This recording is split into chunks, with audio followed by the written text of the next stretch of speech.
This is Louisa May Alcott's Little Women, or Meg, Jo, Beth and Amy, a work in the public domain. 45. Daisy and Demi. I cannot feel that I have done my duty as humble historian of the March family without devoting at least one chapter to the two most precious and important members of it. Daisy and Demi had now arrived at years of discretion, for in this fast age babies of 3 or 4 assert their rights, and get them too, which is more than many of their elders do. If there ever were a pair of twins in danger of being utterly spoilt by adoration, it was these prattling Brooks. Of course they were the most remarkable children ever born, as will be shown when I mention that they walked at 8 months, talked fluently at 12 months, and at 2 years they took their places at table and behaved with a propriety which charmed all beholders. At 3, Daisy demanded a needler and actually made a bag with 4 stitches in it. She likewise set up housekeeping in the sideboard and managed a microscopic cooking stove with a skill that brought tears of pride to Hannah's eyes, while Demi learned his letters with his grandfather, who invented a new mode of teaching the alphabet by forming the letters with his arms and legs, thus uniting gymnastics for head and heels. The boy early developed a mechanical genius which delighted his father and distracted his mother, for he tried to imitate every machine he saw and kept the nursery in a chaotic condition with his sew-in sheen, a mysterious structure of string, chairs, clothes, pins and spools, for wheels to go wound and wound, also a basket hung over the back of a big chair in which he vainly tried to hoist his too confiding sister, who, with feminine devotion, allowed her little head to be bumped till rescued when the young inventor indignantly remarked, "Why, Mama, that's my lily-waiter, and me's trying to pull her up." Though utterly unlike in character, the twins got on remarkably well together and seldom quarrelled more than thrice a day. Of course, Demi tyrannized over Daisy and gallantly defended her from every other aggressor, while Daisy made a galley slave of herself and adored her brother as the one perfect being in the world. A rosy, chubby, sunshiny little soul was Daisy, who found her way to everybody's heart and nestled there. One of the captivating children, who seemed made to be kissed and cuddled, adorned and adored like little goddesses, and produced for general approval on all festive occasions. Her small virtues were so sweet that she would have been quite angelic if a few small naughtinesses had not kept her delightfully human. It was all fair weather in her world, and every morning she scrambled up to the window in her little nightgown to look out and say, no matter whether it rained or shone, "Oh, pity day, oh, pity day." Everyone was a friend, and she offered kisses to a stranger so confidingly that the most inveterate bachelor relented, and baby lovers became faithful worshippers. "Me loves everybody," she once said, opening her arms, with her spoon in one hand and her mug in the other, as if eager to embrace and nourish the whole world. As she grew, her mother began to feel that the dovecote would be blessed by the presence of an inmate as serene and loving as that which had helped to make the old house home, and to pray that she might be spared a loss like that which had lately taught them how long they had entertained an angel unawares. Her grandfather often called her Beth, and her grandmother watched over her with untiring devotion, as if trying to atone for some past mistake which no eye but her own could see. Demi, like a true Yankee, was of an inquiring turn, wanting to know everything, and often getting much disturbed because he could not get satisfactory answers to his perpetual "what for?" He also possessed a philosophic bent, to the great delight of his grandfather, who used to hold Socratic conversations with him, in which the precocious pupil occasionally posed his teacher, to the undisguised satisfaction of the womenfolk. "What makes my legs go, Dranpa?" asked the young philosopher, surveying those active portions of his frame with a meditative air, while resting after a go-to-bed frolic one night. "It's your little mind, Demi," replied the sage, stroking the yellow head respectfully. "What is a little mind?" "It is something which makes your body move, as the spring made the wheels go in my watch when I showed it to you. Open me, I want to see it go wound." "I can't do that any more than you could open the watch. God winds you up, and you go till he stops you." "Does I?" And Demi's brown eyes grew big and bright as he took in the new thought. "Is I wounded up like the watch?" "Yes, but I can't show you how, for it is done when we don't see." Demi felt of his back, as if expecting to find it like that of the watch, and then gravely remarked, "I dess Dodd does it when I's asleep." A careful explanation followed, to which he listened so attentively that his anxious grandmother said, "My dear, do you think it wise to talk about such things to that baby? He's getting great bumps over his eyes and learning to ask the most unanswerable questions. If he is old enough to ask the questions, he is old enough to receive true answers. I am not putting the thoughts into his head, but helping him unfold those already there. These children are wiser than we are, and I have no doubt the boy understands every word I have said to him. Now, Demi, tell me where you keep your mind. If the boy had replied like Alcibiades, by the gods, Socrates, I cannot tell, his grandfather would not have been surprised, but when, after standing a moment on one leg, like a meditative young stork, he answered, in a tone of calm conviction, in my little belly, the old gentleman could only join in Grandma's laugh and dismiss the class in metaphysics. There might have been cause for maternal anxiety if Demi had not given convincing proofs that he was a true boy, as well as a budding philosopher, for often, after a discussion which caused Hannah to prophesy, with ominous nods, that child ain't long for this world, he would turn about and set her fears at rest by some of the pranks with which dear, dirty, naughty little rascals distract and delight their parents' souls. Meg made many moral rules and tried to keep them, but what mother was ever proof against the winning wiles, the ingenious evasions, or the tranquil audacity of the miniature men and women who so early show themselves accomplished artful dodgers? No more raisins, Demi, they'll make you sick, says Mamma to the young person who offers his services in the kitchen with unfailing regularity on plum-pudding day. Me likes to be sick.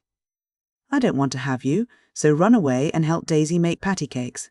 He reluctantly departs, but his wrongs weigh upon his spirit, and by, when an opportunity comes to redress them, he outwits Mamma by a shrewd bargain. Now you have been good children, and I'll play anything you like, says Meg, as she leads her assistant cooks upstairs when the pudding is safely bouncing in the pot. Truly, Mamma? Asks Demi, with a brilliant idea in his well-powdered head. Yes, truly, anything you say, replies the short-sighted parent, preparing herself to sing The 3 Little Kittens half a dozen times over, or to take her family to buy a penny bun, regardless of wind or limb. But Demi corners her by the cool reply, then we'll go and eat up all the raisins. Aunt Dodo was chief playmate and confidant of both children, and the trio turned the little house topsy-turvy. Aunt Amy was as yet only a name to them. Aunt Beth soon faded into a pleasantly vague memory, but Aunt Dodo was a living reality, and they made the most of her, for which compliment she was deeply grateful. But when Mr. Bear came, Jo neglected her playfellows, and dismay and desolation fell upon their little souls. Daisy, who was fond of going about peddling kisses, lost her best customer and became bankrupt. Demi, with infantile penetration, soon discovered that Dodo liked to play with the bear man better than she did with him. But, though hurt, he concealed his anguish, for he hadn't the heart to insult a rival who kept a mine of chocolate drops in his waistcoat pocket, and a watch that could be taken out of its case and freely shaken by ardent admirers. Some persons might have considered these pleasing liberties as bribes, but Demi didn't see it in that light, and continued to patronize the bear man with pensive affability, while Daisy bestowed her small affections upon him at the third call, and considered his shoulder her throne, his arm her refuge, his gifts treasures of surpassing worth. Gentlemen are sometimes seized with sudden fits of admiration for the young relatives of ladies whom they honour with their regard, but this counterfeit philoprogenitiveness sits uneasily upon them and does not deceive anybody a particle. Mr. Bear's devotion was sincere, however likewise effective. For honesty is the best policy in love as in law. He was one of the men who were at home with children, and looked particularly well when little faces made a pleasant contrast with his manly one. His business, whatever it was, detained him from day to day, but evenings seldom failed to bring him out to sea. Well, he always asked for Mr. March, so I suppose he was the attraction.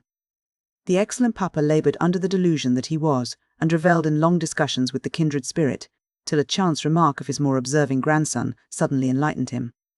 Mr. Barr came in one evening to pause on the threshold of the study, astonished by the spectacle that met his eye.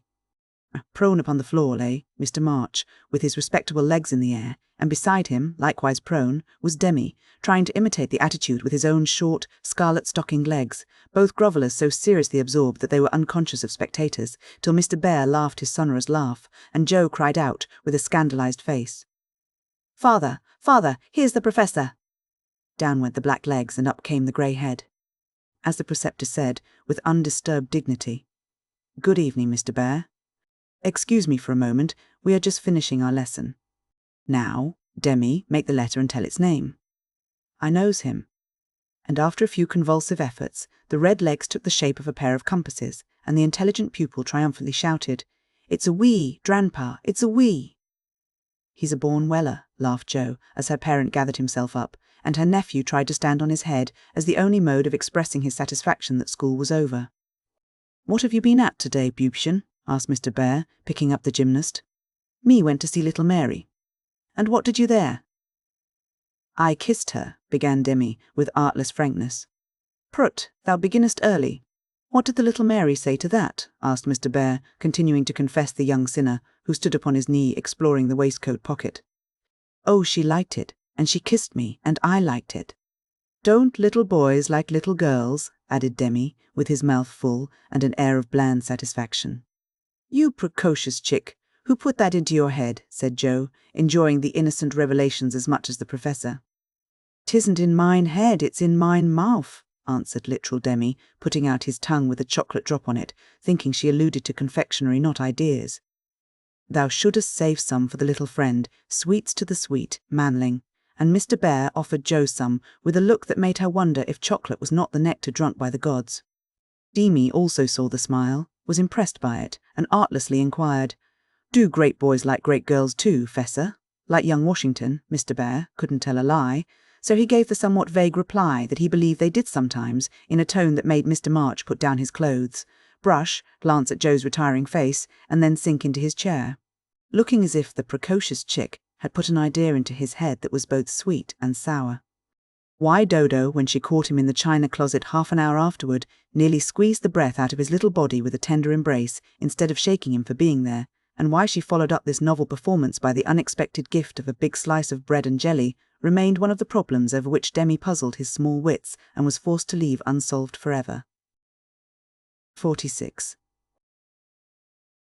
Under THE umbrella.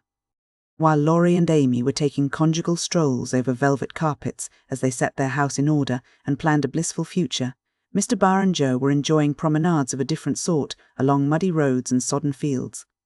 "I always do take a walk toward evening, and I don't know why I should give it up, just because I often happen to meet the professor on his way out," said Jo to herself, after 2 or 3 encounters, for, though there were 2 paths to Meg's, whichever one she took she was sure to meet him, either going or returning.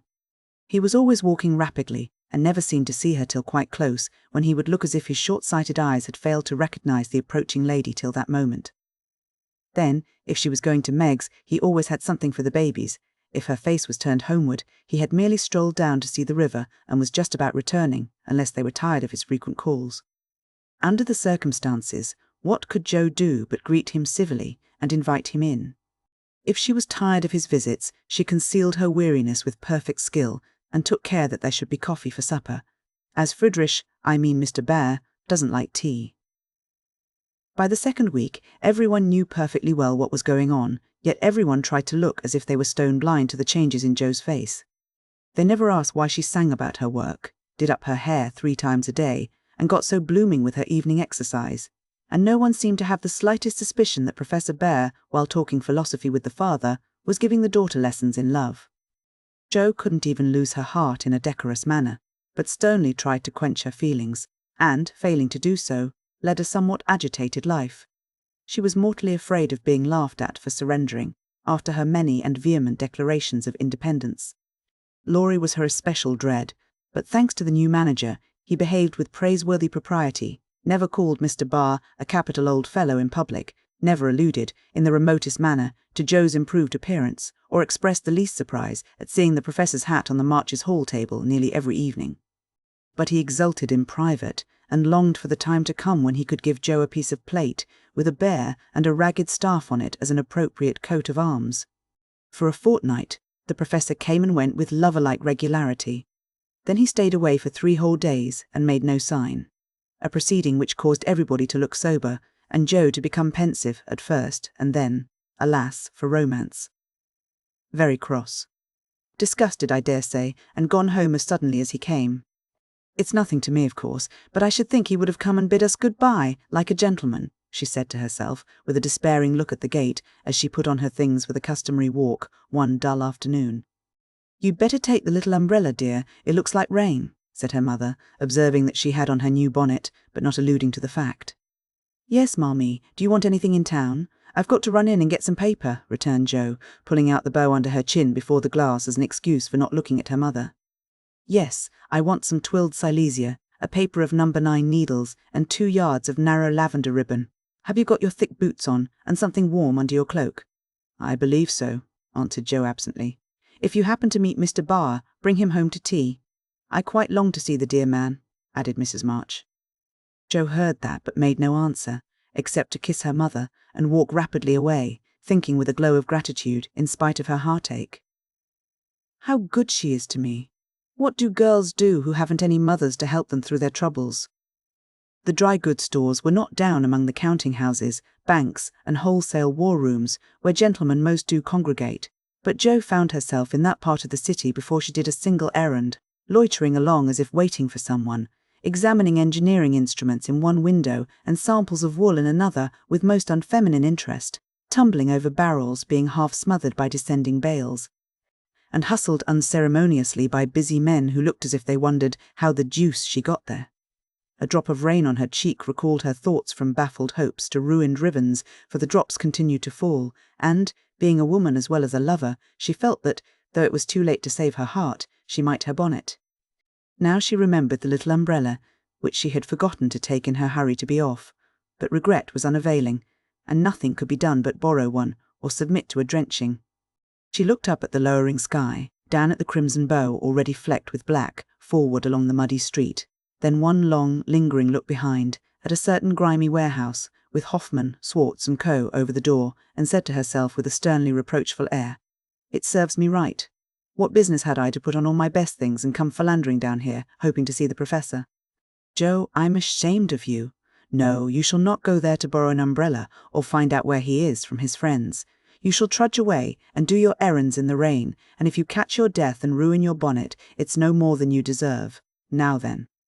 With that she rushed across the street so impetuously that she narrowly escaped annihilation from a passing truck, and precipitated herself into the arms of a stately old gentleman who said, "I beg pardon, ma'am," and looked mortally offended. Somewhat daunted, Jo righted herself, spread her handkerchief over the devoted ribbons, and, putting temptation behind her, hurried on, with increasing dampness about the ankles, and much clashing of umbrellas overhead.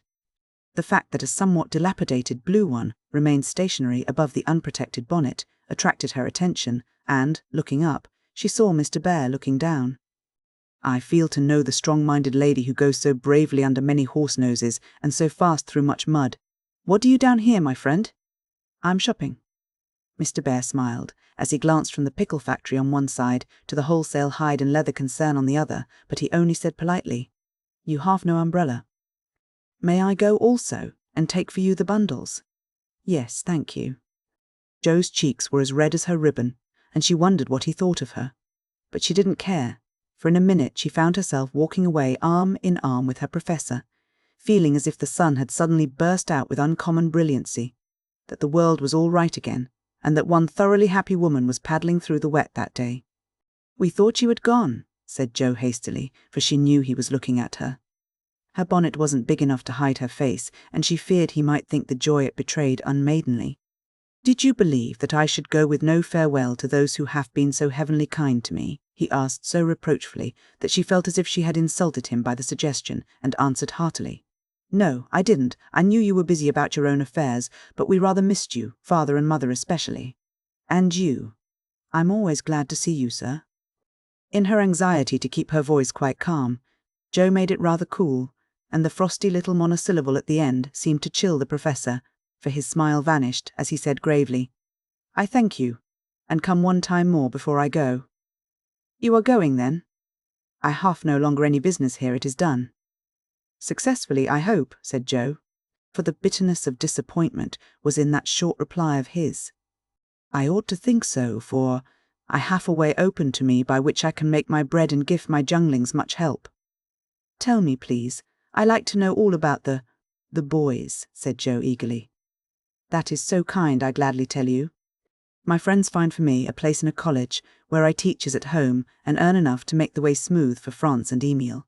For this I should be grateful, should I not? Indeed you should. How splendid it will be to have you doing what you like and be able to see you often, and the boys, cried Jo, clinging to the lads as an excuse for the satisfaction she could not help betraying. Ah! But we shall not meet often, I fear. This place is at the west, so far away. And Jo left her skirts to their fate, as if it didn't matter now what became of her clothes or herself. Mr. Bear could read several languages, but he had not learned to read women yet. He flattered himself that he knew Jo pretty well, and was therefore much amazed by the contradictions of voice, face, and manner, which she showed him in rapid succession that day, for she was in 6 different moods in the course of half an hour. When she met him, she looked surprised, though it was impossible to help suspecting that she had come for that express purpose. When he offered her his arm, she took it with a look that filled him with delight, but when he asked if she missed him, she gave such a chilly, formal reply that despair fell upon him. On learning his good fortune, she almost clapped her hands. Was the joy all for the boys? Then, on hearing his destination, she said, "So far away," in a tone of despair that lifted him on to a pinnacle of hope. But the next minute she tumbled him down again by observing, like one entirely absorbed in the matter, "Here's the place for my errands. Will you come in?" "It won't take long." Jo rather prided herself upon her shopping capabilities and particularly wished to impress her escort with the neatness and dispatch with which she would accomplish the business. But, owing to the flutter she was in, everything went amiss. She upset the tray of needles, forgot the silesia was to be twilled till it was cut off, gave the wrong change, and covered herself with confusion by asking for lavender ribbon at the calico counter. Mr. Bear stood by, watching her blush and blunder, and, as he watched, his own bewilderment seemed to subside, for he was beginning to see that on some occasions women, like dreams, go by contraries. When they came out, he put the parcel under his arm with a more cheerful aspect, and splashed through the puddles as if he rather enjoyed it, on the whole. "Should we not do a little what you call shopping for the babies, and have a farewell feast tonight if I go for my last call at your so pleasant home?" he asked, stopping before a window full of fruit and flowers. "What will we buy?" said Jo, ignoring the latter part of his speech and sniffing the mingled odours with an affectation of delight as they went in. "May they have oranges and figs?" asked Mr. Barr with a paternal air. "They eat them when they can get them. Do you care for nuts, like a squirrel?" "Hamburg grapes, yes, we shall surely drink to the fatherland in those."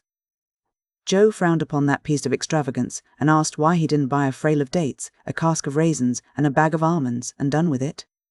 Whereat Mr. Bear confiscated her purse, produced his own, and finished the marketing by buying several pounds of grapes, a pot of rosy daisies, and a pretty jar of honey, to be regarded in the light of a demijohn. Then, distorting his pockets with the knobby bundles, and giving her the flowers to hold, he put up the old umbrella, and they travelled on again. "Miss Marsh, I have a great favour to ask of you," began the Professor, after a moist promenade of half a block. "Yes, sir." And Jo's heart began to beat so hard she was afraid he would hear it. "I am bold to say it in spite of the rain, because so short a time remains to me." "Yes, sir," and Jo nearly crushed the small flower pot with the sudden squeeze she gave it. "I wish to get a little dress for my Tina, and I am too stupid to go alone. Will you kindly give me a word of taste and help?" "Yes, sir," and Jo felt as calm and cool, all of a sudden, as if she had stepped into a refrigerator. "Perhaps also a shawl for Tina's mother. She is so poor and sick, and the husband is such a care." Yes, a thick warm shawl would be a friendly thing to take the little mother." "I'll do it with pleasure, Mr. Barr." "I'm going very fast, and he's getting dearer every minute," added Jo to herself. Then, with a mental shake, she entered into the business with an energy which was pleasant to behold. Mr. Bear left it all to her, so she chose a pretty gown for Tina, and then ordered out the shawls. The clerk, being a married man, condescended to take an interest in the couple, who appeared to be shopping for their family. "Your lady may prefer this. It's a superior article, a most desirable colour, quite chaste and genteel," he said, shaking out a comfortable grey shawl and throwing it over Jo's shoulders. "Does this suit you, Mr. Barr?" she asked, turning her back to him and feeling deeply grateful for the chance of hiding her face. "Excellently well, we will have it," answered the Professor, smiling to himself as he paid for it, while Jo continued to rummage the counters like a confirmed bargain hunter. "Now shall we go home?" he asked, as if the words were very pleasant to him. "Yes, it's late." and I'm so tired." Jo's voice was more pathetic than she knew, for now the sun seemed to have gone in as suddenly as it came out. The world grew muddy and miserable again, and for the first time she discovered that her feet were cold, her head ached, and that her heart was colder than the former, fuller of pain than the latter. Mr. Barr was going away. He only cared for her as a friend. It was all a mistake, and the sooner it was over the better. With this idea in her head, she hailed an approaching omnibus with such a hasty gesture that the daisies flew out of the pot and were badly damaged. "This is not our omnibus," said the professor, waving the loaded vehicle away and stopping to pick up the poor little flowers. "I beg your pardon, I didn't see the name distinctly. Never mind, I can walk. I'm used to plodding in the mud," returned Jo, winking hard, because she would have died rather than openly wipe her eyes. Mr. Bear saw the drops on her cheeks. Though she turned her head away, the sight seemed to touch him very much, for, suddenly stooping down, he asked in a tone that meant a great deal, "Hearts, dearest, why do you cry?" Now, if Jo had not been new to this sort of thing, she would have said she wasn't crying, had a cold in her head, or told any other feminine fib proper to the occasion, instead of which that undignified creature answered with an irrepressible sob, "Because you are going away." "Ach, mein Gott, that is so good," cried Mr. Barr, managing to clasp his hands in spite of the umbrella and the bundles. "Jo, I have nothing but much love to give you. I came to see if you could care for it, and I waited to be sure that I was something more than a friend." "Am I? Can you make a little place in your heart for old Fritz?" he added, all in one breath. "Oh, yes," said Jo, and he was quite satisfied, for she folded both hands over his arm and looked up at him with an expression that plainly showed how happy she would be to walk through life beside him, even though she had no better shelter than the old umbrella, if he carried it. It was certainly proposing under difficulties, for, even if he had desired to do so, Mr. Barr could not go down upon his knees on account of the mud, neither could he offer Jo his hand, except figuratively, for both were full, much less could he indulge in tender demonstrations in the open street, though he was near it, so the only way in which he could express his rapture was to look at her, with an expression which glorified his face to such a degree that there actually seemed to be little rainbows in the drops that sparkled on his beard. If he had not loved Jo very much, I don't think he could have done it then, for she looked far from lovely, with her skirts in a deplorable state, her rubber boots splashed to the ankle, and her bonnet a ruin. Fortunately, Mr. Bear considered her the most beautiful woman living, and she found him more Jove-like than ever, though his hat brim was quite limp with the little rills trickling thence upon his shoulders, for he held the umbrella all over Jo, and every finger of his gloves needed mending. Passers-by probably thought them a pair of harmless lunatics, for they entirely forgot to hail a bus, and strolled leisurely along, oblivious of deepening dusk and fog. Little they cared what anybody thought, for they were enjoying the happy hour that seldom comes but once in any life, the magical moment which bestows youth on the old, beauty on the plain, wealth on the poor, and gives human hearts a foretaste of heaven. The professor looked as if he had conquered a kingdom, and the world had nothing more to offer him in the way of bliss, while Jo trudged beside him, feeling as if her place had always been there, and wondering how she ever could have chosen any other lot. Of course, she was the first to speak. Intelligibly, I mean, for the emotional remarks which followed her impetuous, "Oh, yes," were not of a coherent or reportable character. "Friedrich, why didn't you—" "Ah, heaven, she gives me the name that no one speaks since Minna died," cried the professor, pausing in a puddle to regard her with grateful delight. "I always call you so to myself. I forgot, but I won't, unless you like it." "Like it? It is more sweet to me than I can tell." "Say thou also, and I shall say your language is almost as beautiful as mine." "Isn't thou a little sentimental?" asked Jo, privately thinking it a lovely monosyllable. "Sentimental, yes. Thank God, we Germans believe in sentiment, and keep ourselves young mit it. Your English you is so cold. Say thou." "Heart's dearest, it means so much to me," pleaded Mr. Barr, more like a romantic student than a grave professor. "Well then, why didn't thou tell me all this sooner?" asked Jo bashfully. "Now I shall have to show thee all my heart, and I so gladly will, because thou must take care of it hereafter." "See then, my Jo. Ah, the dear, funny little name. I had a wish to tell something the day I said good-bye in New York, but I thought the handsome friend was betrothed to thee, and so I spoke not. Wouldst thou have said yes, then, if I had spoken?" "I don't know. I'm afraid not, for I didn't have any heart just then. Prut!"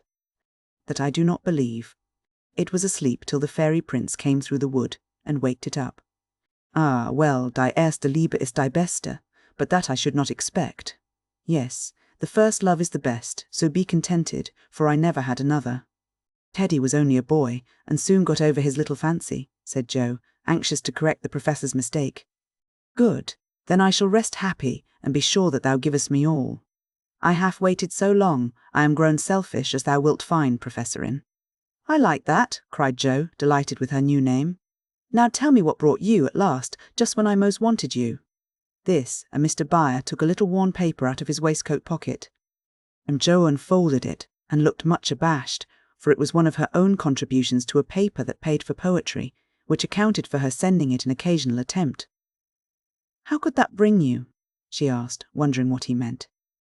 "I found it by chance. I knew it by the names and the initials, and in it there was one little verse that seemed to call me. 'Read and find him, I will see that you go not in the wet.'" Jo obeyed, and hastily skimmed through the lines which she had christened INTHE Garrett. "4 little chests all in a row, dim with dust and worn by time, all fashioned and filled, long ago, by children now in their prime.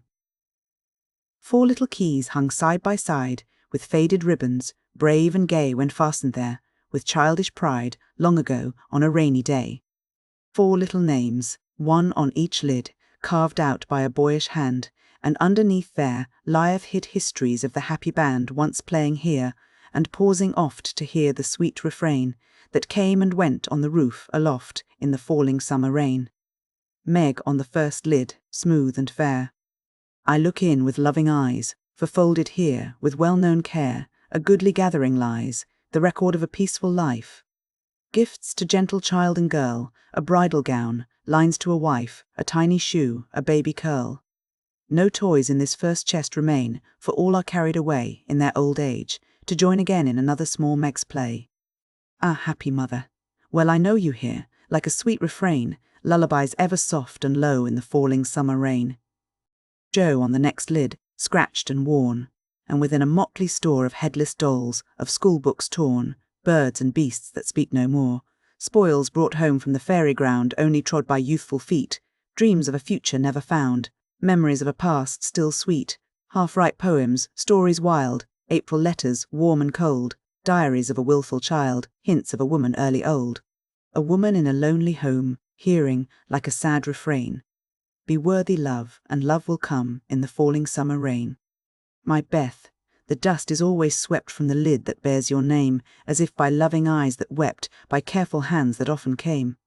Death canonized for us one saint, ever less human than divine, and still we lay, with tender plaint, relics in this household shrine. The silver bell, so seldom rung, the little cap which last she wore, the fair dead Catherine that hung by angels borne above her door, the songs she sang, without lament, in her prison house of pain, for ever are they sweetly blent with the falling summer rain.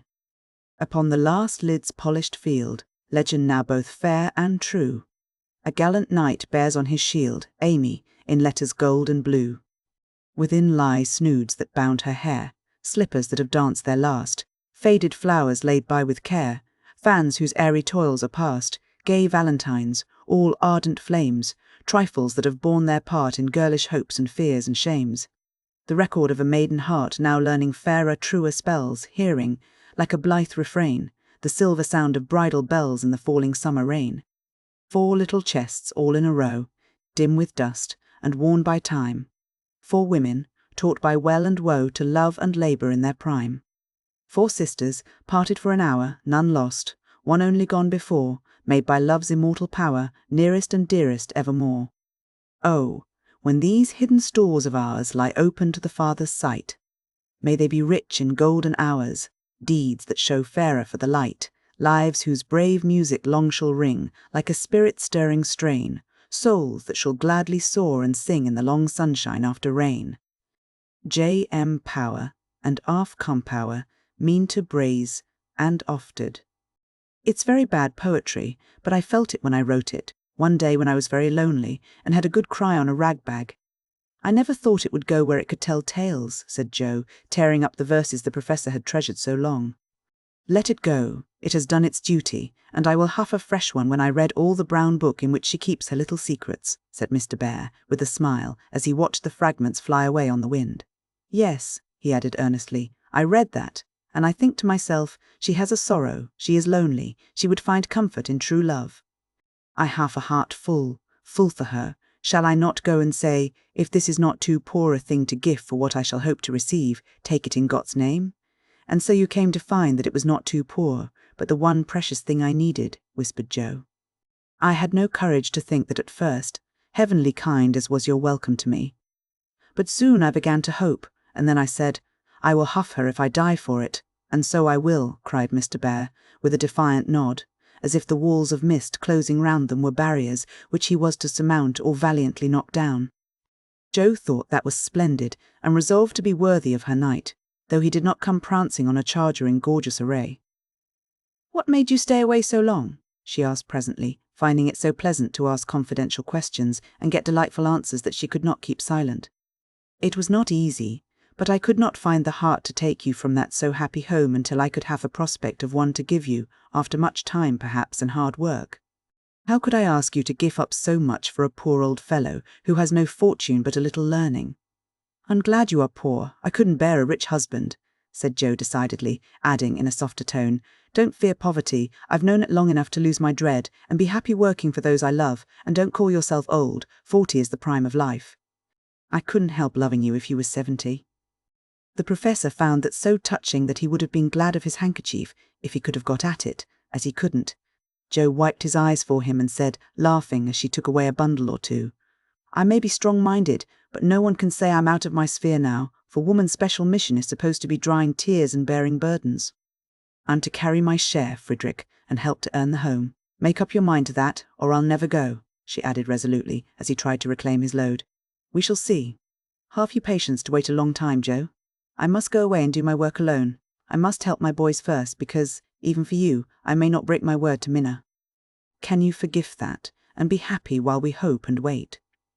Yes, I know I can, for we love one another, and that makes all the rest easy to bear. I have my duty also, and my work. I couldn't enjoy myself if I neglected them even for you, so there's no need of hurry or impatience. You can do your part out west, I can do mine here, and both be happy hoping for the best, and leaving the future to be as God wills. Ah, thou givest me such hope and courage, and I have nothing to give back but a full heart and these empty hands, cried the professor, quite overcome. Joe never would learn to be proper, for when he said that as they stood upon the steps, she just put both hands into his, whispering tenderly, Not empty now, and, stooping down, kissed her Friedrich under the umbrella. It was dreadful, but she would have done it if the flock of draggle-tailed sparrows on the hedge had been human beings, for she was very far gone indeed, and quite regardless of everything but her own happiness. Though it came in such a very simple guise, that was the crowning moment of both their lives, when, turning from the night and storm and loneliness to the household light and warmth and peace waiting to receive them, with a glad welcome home, Joe let her lover in and shut the door. 47. Harvest time. For a year, Joe and her professor worked and waited, hoped and loved, met occasionally, and wrote such voluminous letters that the rise in the price of paper was accounted for, Laurie said. The second year began rather soberly, for their prospects did not brighten, and Aunt March died suddenly. But when their first sorrow was over, for they loved the old lady in spite of her sharp tongue, they found they had cause for rejoicing, for she had left Plumfield to Joe, which made all sorts of joyful things possible. It's a fine old place, and will bring a handsome sum, for of course you intend to sell it, said Laurie, as they were all talking the matter over some weeks later. No, I don't, was Joe's decided answer, as she petted the fat poodle whom she had adopted out of respect to his former mistress. You don't mean to live there? Yes, I do. But, my dear girl, it's an immense house, and will take a power of money to keep it in order. The garden and orchard alone need 2 or 3 men, and farming isn't in Bar's line, I take it. He'll try his hand at it there if I propose it. And you expect to live on the produce of the place? Well, that sounds paradisical, but you'll find it desperate hard work. The crop we are going to raise is a profitable one, and Joe laughed. Of what is this fine crop to consist, ma'am? Boys. I want to open a school for little lads, a good, happy, home-like school, with me to take care of them, and Fritz to teach them. There's a truly joyous plan for you. Isn't that just like her? Cried Laurie, appealing to the family, who looked as much surprised as he. I like it, said Mrs. March decidedly. So do I, added her husband, who welcomed the thought of a chance for trying the Socratic method of education on modern youth. It will be an immense care for Jo, said Meg, stroking the head of her one all-absorbing son. Jo can do it and be happy in it. It's a splendid idea. Tell us all about it, cried Mr. Lawrence, who had been longing to lend the lovers a hand, but knew that they would refuse his help. I knew you'd stand by me, sir. Amy does too. I see it in her eyes, though she prudently waits to turn it over in her mind before she speaks. Now, my dear people, continued Jo earnestly, just understand that this isn't a new idea of mine, but a long-cherished plan. Before my Fritz came, I used to think how, when I'd made my fortune and no one needed me at home, I'd hire a big house and pick up some poor forlorn little lads who hadn't any mothers, and take care of them and make life jolly for them before it was too late. I see so many going to ruin for want of help at the right minute. I love so to do anything for them. I seem to feel their wants and sympathize with their troubles, and, oh, I should so like to be a mother to them. Mrs. March held out her hand to Jo, who took it, smiling, with tears in her eyes, and went on in the old enthusiastic way, which they had not seen for a long while. I told my plan to Fritz once, and he said it was just what he would like, and agreed to try it when we got rich. Bless his dear heart, he's been doing it all his life. Helping poor boys, I mean, not getting rich, that he'll never be. Money doesn't stay in his pocket long enough to lay up any. But now, thanks to my good old aunt, who loved me better than I ever deserved, I'm rich, at least I feel so, and we can live at Plumfield perfectly well if we have a flourishing school. It's just the place for boys, the house is big, and the furniture strong and plain. There's plenty of room for dozens inside, and splendid grounds outside. They could help in the garden and orchard. Such work is healthy, isn't it, sir? Then Fritz can train and teach in his own way, and father will help him. I can feed and nurse and pet and scold them, and mother will be my stand-by. I've always longed for lots of boys, and never had enough. Now I can fill the house full, and revel in the little dears to my heart's content. Think what luxury, Plumfield my own, and a wilderness of boys to enjoy it with me. As Jo waved her hands, and gave a sigh of rapture, the family went off into a gale of merriment, and Mr. Lawrence laughed till they thought he'd have an apoplectic fit. I don't see anything funny, she said gravely, when she could be heard. Nothing could be more natural or proper than for my professor to open a school, and for me to prefer to reside on my own estate.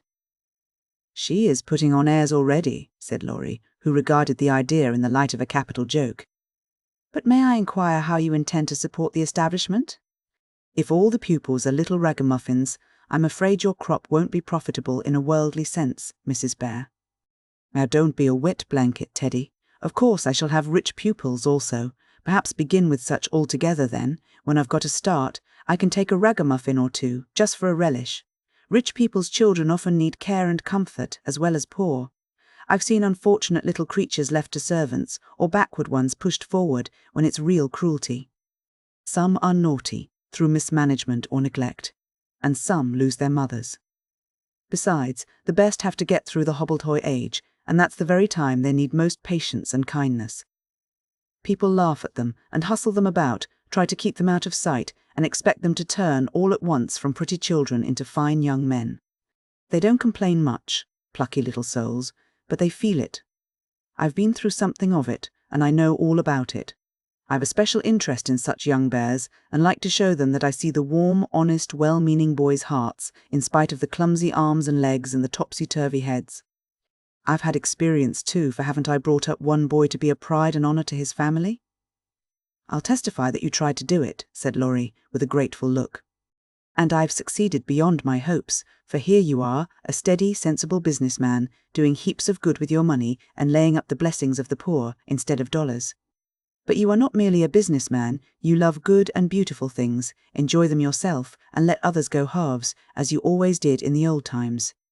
I am proud of you, Teddy, for you get better every year, and everyone feels it, though you won't let them say so. Yes, and when I have my flock, I'll just point to you and say, there's your model, my lads. Poor Laurie didn't know where to look, for, man though he was, something of the old bashfulness came over him as this burst of praise made all faces turn approvingly upon him. I say, Jo, that's rather too much, he began, just in his old boyish way. You have all done more for me than I can ever thank you for, except by doing my best not to disappoint you. You have rather cast me off lately, Joe, but I've had the best of help nevertheless, so if I've got on at all, you may thank these two for it." And he laid one hand gently on his grandfather's white head, the other on Amy's golden one, for the three were never far apart.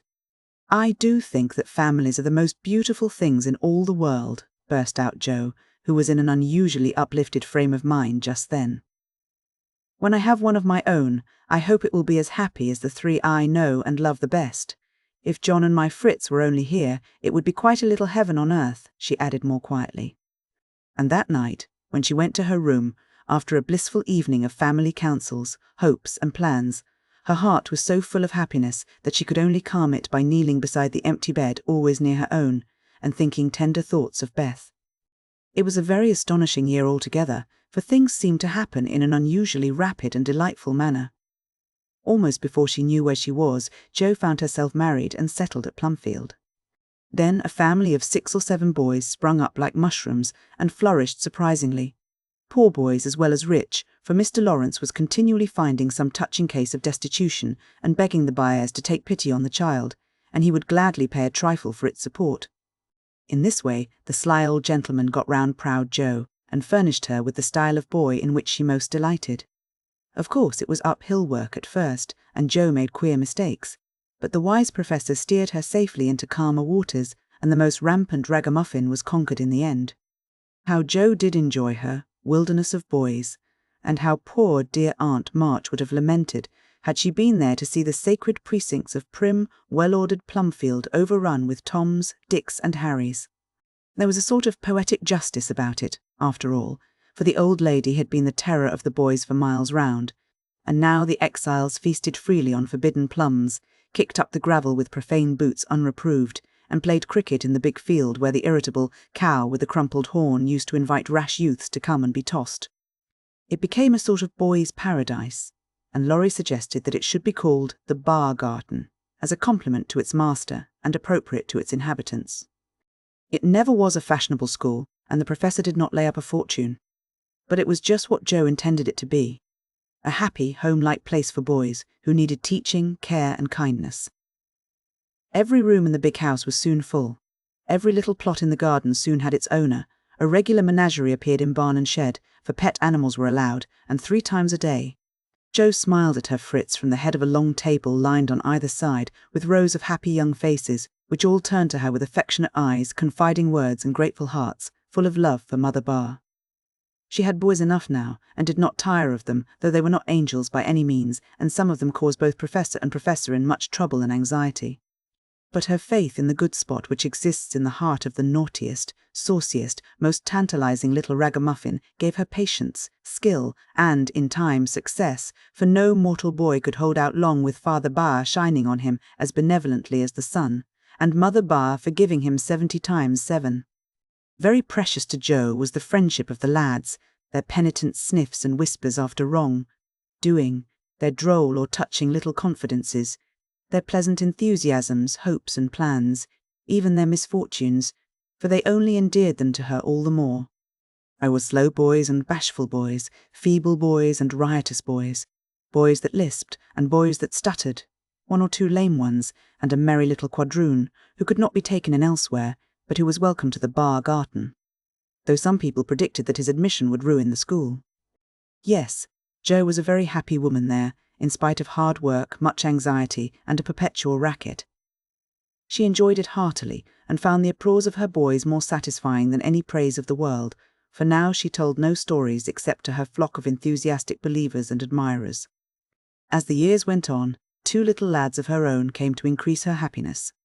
Rob, named for Grandpa, and Teddy, a happy-go-lucky baby who seemed to have inherited his papa's sunshiny temper as well as his mother's lively spirit. How they ever grew up alive in that whirlpool of boys was a mystery to their grandma and aunts. But they flourished like dandelions in spring, and their rough nurses loved and served them well.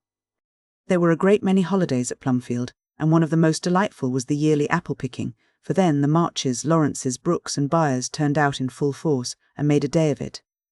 5 years after Jo's wedding, one of these fruitful festivals occurred, a mellow October day, when the air was full of an exhilarating freshness which made the spirits rise and the blood dance healthily in the veins. The old orchard wore its holiday attire, Goldenrod and asters fringed the mossy walls, grasshoppers skipped briskly in the sere grass, and crickets chirped like fairy pipers at a feast. Squirrels were busy with their small harvesting, birds twittered their adieu from the alders in the lane, and every tree stood ready to send down its shower of red or yellow apples at the first shake. Everybody was there, everybody laughed and sang, climbed up and tumbled down. Everybody declared that there never had been such a perfect day or such a jolly set to enjoy it, and everyone gave themselves up to the simple pleasures of the hour as freely as if there were no such things as care or sorrow in the world. Mr. March strolled placidly about, quoting Tusser, Cowley and Columella to Mr. Lawrence, while enjoying the gentle apple's winy juice. My professor charged up and down the green aisles like a stout Teutonic knight, with a pole for a lance, leading on the boys, who made a hook and ladder company of themselves and performed wonders in the way of ground and lofty tumbling. Laurie devoted himself to the little ones, rode his small daughter in a bushel basket, took Daisy up among the birds' nests, and kept adventurous Rob from breaking his neck. Mrs. March and Meg sat among the apple piles like a pair of pomonas, sorting the contributions that kept pouring in, while Amy, with a beautiful motherly expression in her face, sketched the various groups and watched over one pale lad who sat adoring her with his little crutch beside him. Jo was in her element that day and rushed about, with her gown pinned up, her hat anywhere but on her head, and her baby tucked under her arm, ready for any lively adventure which might turn up. Little Teddy bore a charmed life, for nothing ever happened to him, and Jo never felt any anxiety when he was whisked up into a tree by one lad, galloped off on the back of another, or supplied with sour russets by his indulgent papa, who laboured under the Germanic delusion that babies could digest anything, from pickled cabbage to buttons, nails, and their own small shoes. She knew that little Ted would turn up again in time, safe and rosy, dirty and serene, and she always received him back with a hearty welcome, for Jo loved her babies tenderly. At 4 o'clock, a lull took place, and baskets remained empty, while the apple-pickers rested and compared rents and bruises. Then Jo and Meg, with a detachment of the bigger boys, set forth the supper on the grass, for an out-of-door tea was always the crowning joy of the day. The land literally flowed with milk and honey on such occasions, for the lads were not required to sit at table, but allowed to partake of refreshment as they liked, freedom being the sauce best beloved by the boyish soul. They availed themselves of the rare privilege to the fullest extent, for some tried the pleasing experiment of drinking milk while standing on their heads. Others lent a charm to leapfrog by eating pie in the pauses of the game. Cookies were sown broadcast over the field, and apple turnovers roosted in the trees like a new style of bird. The little girls had a private tea party, and Ted roved among the edibles at his own sweet will. When no one could eat any more, the professor proposed the first regular toast, which was always drunk at such times. "Aunt March, God bless her!" A toast heartily given by the good man, who never forgot how much he owed her, and quietly drunk by the boys who had been taught to keep her memory green. Now, Grandma's 60th birthday, long life to her with 3 times 3. That was given with a will, as you may well believe, and the cheering once begun, it was hard to stop it. Everybody's health was proposed, from Mr. Lawrence, who was considered their special patron, to the astonished guinea pig, who had strayed from its proper sphere in search of its young master. Demi, as the oldest grandchild, then presented the Queen of the Day with various gifts, so numerous that they were transported to the festive scene in a wheelbarrow. Funny presents, some of them, but what would have been defects to other eyes were ornaments to Grandma's, for the children's gifts were all their own. Every stitch Daisy's patient little fingers had put into the handkerchiefs she hemmed was better than embroidery to Mrs. March. Demi's shoebox was a miracle of mechanical skill, though the cover wouldn't shut. Rob's footstool had a wiggle in its uneven legs that she declared was very soothing, and no page of the costly book Amy's child gave her was so fair as that on which appeared, in tipsy capitals, the words, "To dear Grandma, from her little Beth." During this ceremony, the boys had mysteriously disappeared, and, when Mrs. March had tried to thank her children and broken down, while Teddy wiped her eyes on his pinafore, the professor suddenly began to sing.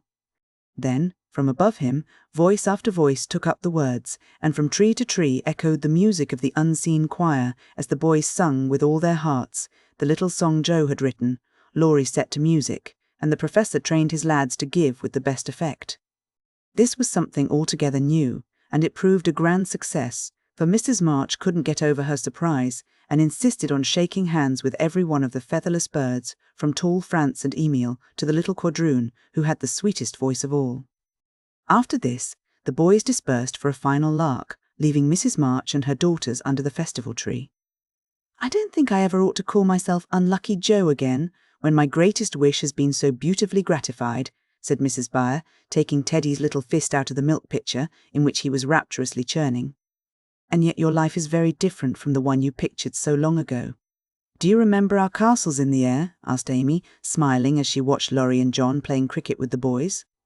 "Dear fellows, it does my heart good to see them forget business and frolic for a day," answered Joe, who now spoke in a maternal way of all mankind. "Yes, I remember, but the life I wanted then seems selfish, lonely, and cold to me now. I haven't given up the hope that I may write a good book yet, but I can wait, and I'm sure it will be all the better for such experiences and illustrations as these."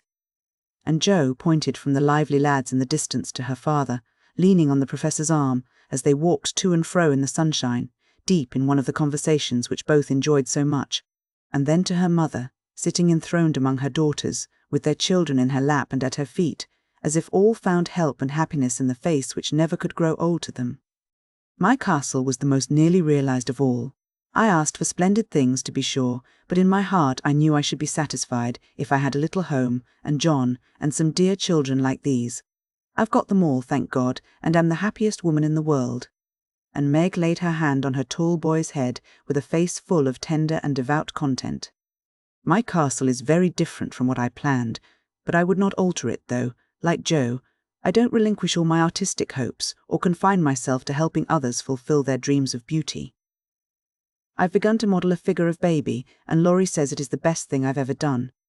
I think so myself, and mean to do it in marble, so that, whatever happens, I may at least keep the image of my little angel." As Amy spoke, a great tear dropped on the golden hair of the sleeping child in her arms, for her one well-beloved daughter was a frail little creature, and the dread of losing her was the shadow over Amy's sunshine. Discross was doing much for both father and mother, for one love and sorrow bound them closely together. Amy's nature was growing sweeter, deeper, and more tender. Laurie was growing more serious, strong, and firm, and both were learning that beauty, youth, good fortune, even love itself, cannot keep care and pain, loss and sorrow from the most blessed, for into each life some rain must fall, some days must be dark and sad and dreary. "She is growing better, I am sure of it, my dear. Don't despond, but hope and keep happy," said Mrs. March, as tender-hearted Daisy stooped from her knee to lay her rosy cheek against her little cousin's pale one. "I never ought to, while I have you to cheer me up, Marmee, and Laurie to take more than half of every burden," replied Amy warmly. "He never lets me see his anxiety, but is so sweet and patient with me, so devoted to Beth, and such a stay and comfort to me always, that I can't love him enough. So, in spite of my one cross, I can say with Meg, thank God, I'm a happy woman." "There's no need for me to say it, for everyone can see that I'm far happier than I deserve," added Jo, glancing from her good husband to her chubby children tumbling on the grass beside her. "Fritz is getting grey and stout, I'm growing as thin as a shadow, and am 30, we never shall be rich, and Plumfield may burn up any night, for that incorrigible Tommy Bangs will smoke sweet fern cigars under the bedclothes, though he's set himself afire 3 times already. But in spite of these unromantic facts, I have nothing to complain of, and never was so jolly in my life. Excuse the remark, but living among boys, I can't help using their expressions now and then." "Yes, Joe, I think your harvest will be a good one," began Mrs. March, frightening away a big black cricket that was staring Teddy out of countenance. "Not half so good as yours, mother. Here it is, and we never can thank you enough for the patient sowing and reaping you have done," cried Jo, with the loving impetuosity which she never could outgrow. "I hope there will be more wheat, and fewer tares every year," said Amy softly. "A large sheaf. But I know there's room in your heart for it, Marmee dear," added Meg's tender voice. Touched to the heart, Mrs. March could only stretch out her arms, as if to gather children and grandchildren to herself, and say, with face and voice full of motherly love, gratitude, and humility, "Oh, my girls, however long you may live, I never can wish you a greater happiness than this." Louisa M. Alcott's Writings, T.H.E. Little Women series. Little Women, or Meg, Jo, Beth, and Amy. Illustrated. 16 Mo. 1.50. Little Men, Life at Plumfield with Jo's Boys. Illustrated. 16 Mo. 1.50. Jo's Boys and How They Turned Out. A sequel to Little Men. Portrait of author. 6 Mo. 1.50. An Old-Fashioned Girl. Illustrated. 16 Mo. 1.50. 8 Cousins, or The Aunt Hill. Illustrated. 6 Mo. 1.50. Rose in Bloom, a sequel to 8 Cousins. Illustrated. 6 Mo. 1.50. Under the Lilacs. Illustrated. 60 Mo. 1.50. Jack and Jill, A Village Story. Illustrated. 6 Mo. 1.50. The above 8 volumes, uniformly bound in cloth, gilt, in box 12.0. The Little Women series. New illustrated edition. Printed from new plates with new cover designs and illustrated with 84 full-page plates from drawings especially made for this edition by Reginald B. Birch, Alice Barber Stevens, Jessie Wilcox Smith, and Harriet Roosevelt Richards. 8 vols.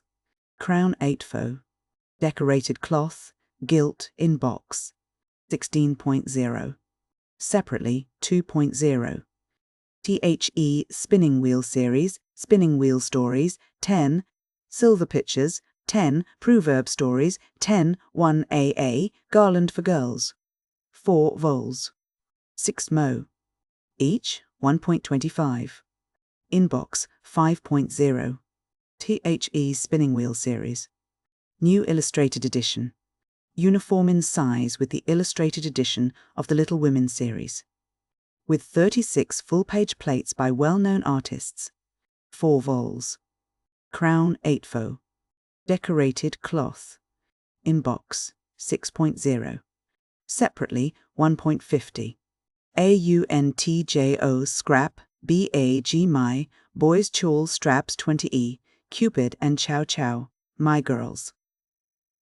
My Girls, Way Jimmy's Cruise in the Pinafore. My Old-Fashioned Thanksgiving. 6 vols. 16 Mo. Illustrated. Each 1.0. Inbox 6.0. Lulu's Library, Volume 1, Volume 2, Volume 3, 3 vols C vols. Each 1.0. The set uniformly bound in cloth, gilt, in box 3.0. Novels, and so on, hospital sketches, .2 work, .2 elf, comic tragedies, .2 elf, moods, .2 elf, A Modern Mephistopheles, .2 life of Louisa May Alcott, .2 elf, 6 vols. 16 Mo. 1 People 4. Each 1.50. And Little Brown and Company Publishers, 254 Washington Street, Boston, MASS. The Little Women series by Louisa M. Alcott 1. Little Women, or Meg, Jo, Beth and Amy illustrated. 6 Mo. 1.50.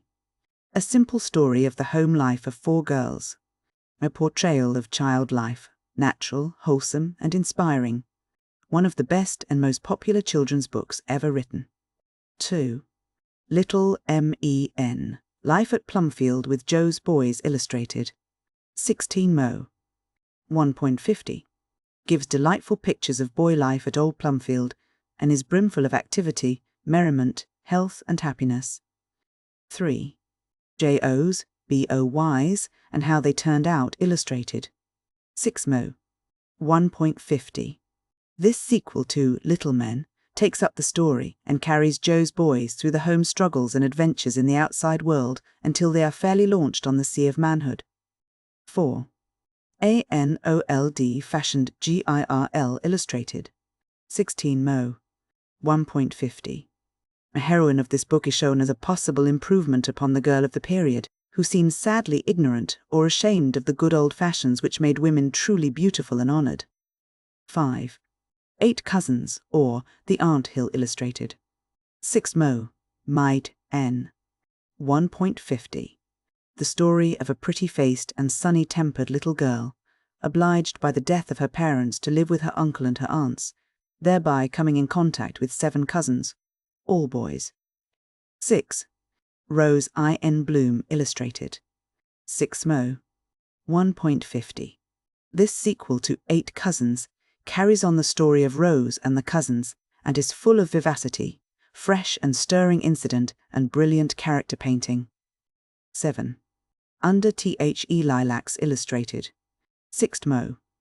1.50. Ben and his dog Sancho run away from a circus and find a home with Bob and Betty in the old house under the lilacs. Told in Miss Alcott's best style. 8. Jackandjil, illustrated. 6 Mo. 1.50. A vivid yet natural portrayal of home and school life in a New England village, full of the sympathetic quality which lends such a charm to Miss Alcott's writings. It is a lively and jolly narrative. The above 8 volumes, uniformly bound, INBOX, 12.0 uniform with the Little Women series. Comic tragedies written by Joe and Meg, and acted by the Little Women with a foreword by Meg. Portraits and so on, 6 Mo. 1.50. Louisa May Alcott, Her Life, Letters and Journals. Edited by Edna D. Cheney. With photogravure portraits and so on, 16 Mo. 1.50. Other stories by Louisa M. Alcott, Spinning Wheel Stories. 4 volumes of healthy and hearty short stories, so told as to fascinate the young people, while inculcating sturdy courage and kindness to the weak in the boys, and in the girls, those virtues which fit them for filling a woman's place in the home. 1. Spinning Wheel Stories, with 12 initial illustrations. 16 Mo. 1.25. 2. Silver Pictures and Independence, 16 Mo. 1.25. 3. Proverb Stories, 16 Mo. 1.25. 4. A Garland FOR Girls with Illustrations. 6 Mo. 1.25. The above 4 volumes, uniformly bound in cloth, gilt, in box, 5.0. AUNTJO's Scrap BAG, 6 books of jolly, readable stories told in Miss Alcott's best style and sure to please young people. 1. MYBOYS, illustrated. 16 Mo. 1.0. 2. Shawl Straps, illustrated. Story of a Voyage Abroad. 6 Mo. 1.03. Cupid ANDCHOWCHOW, illustrated. 6 Mo. 1.0. 4. MY Girls, illustrated. 6 Mo. 1.0. 5.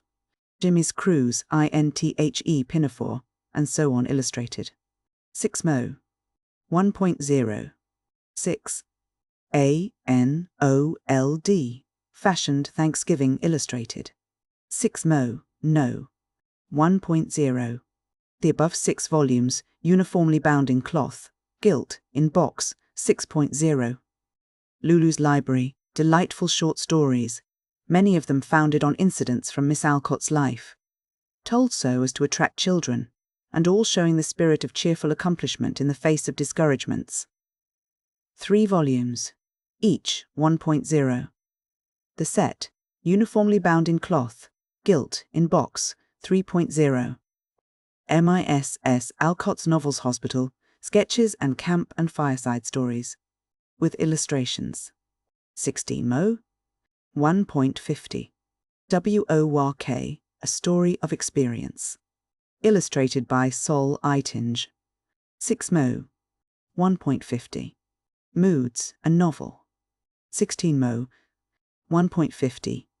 A Modern Mephistopheles and a Whisper in the Dark. 6 Mo. 1.50. Other Stories by Louisa M. Alcott, a whole INTHEWALL. Illustrated. 12 Mo. 50 cents. An account of a poor boy's admiration for a beautiful garden to which he is invited by a little girl friend. How they camped out, in same volume. Marjorie's 3 Gifts. Illustrated. 12 Mo. 50 cents.